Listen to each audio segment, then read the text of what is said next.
Well, Venom, so you are lying your ass off for purely drama queen purposes.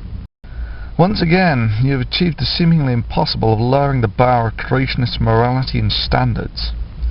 A way to represent the virtues of your religion, Venom, and how it makes you a better person.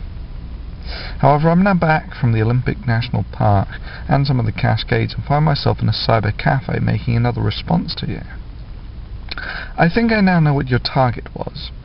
Firstly, you realised that all of your creationist videos were utter crap to the point of humiliation. You also realised that they were receiving no traffic, probably from YouTube's demographics function. It was therefore the obvious thing to delete them. They were a hostage to fortune and an intellectually indefensible liability. But how to delete these videos without everyone calling you on it? How to spare yourself the humiliating climb down of admitting you are factually wrong on virtually every point you opened your mouth on?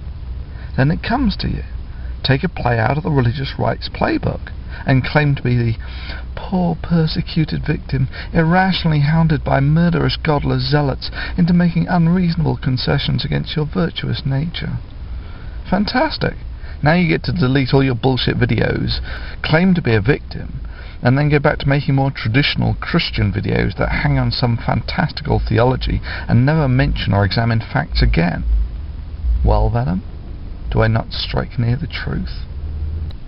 However, let's take a brief look at your latest video, Hell and Satan, where you say about all those who don't buy into your narrow-minded opinions about what God is, and I quote, "Anyone who makes this objection is making God in their own image and their own understanding, which is a violation of the second commandment."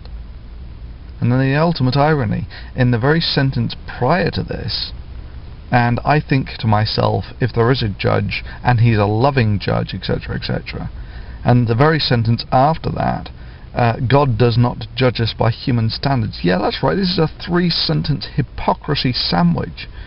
Or at least a three-layer contradiction sandwich. Of course you make God in your own image, or an image that you feel comfortable with. There's little more than an ego projection, and in your case, what an ego. Indeed, your own video is replete with examples of your own anthropomorphic extensions for the God you have created, such as, why should God be any less righteous than a human judge? But please feel free to demonstrate my error as to why you are alone in the entire world as having the one true correct understanding of God, and why your message is so righteous but is so unconvincing that you cannot allow it to be subject to public scrutiny. In one brief video, let's just take a look at the things you assume exist. God, angels, Satan, heaven, hell, Jesus is away, sin, eternity, God is holy and infinite, souls, demons are stronger than your soul. By implications, God's laws do not separate between mass murderers and someone who once told a little white lie. We all deserve punishment. God is so fair that he finds everyone guilty. God's standards are a little higher than ours, even though a 10-year-old is capable of dealing with analog non-binary decision-making. God has a wrath. Hell is a jail. Hell is a quarantine. Hell is locked from the inside. God is a judge. God only cares about sin, and cyber ninjas are hunting you and your family. And that's just in the first half of your video, Venom. I won't bore you with the second half. So why is this many assumptions interesting? Well, in the beginning of your video you say you just want to clear up why a loving God would send people to hell. Well, the question itself, Venom, only contains two figments of your imagination. You then proceed to put forward a solution, a flight of fancy that contains about 50. Have you ever heard of Occam's razor? A couple of points to end on, Venom.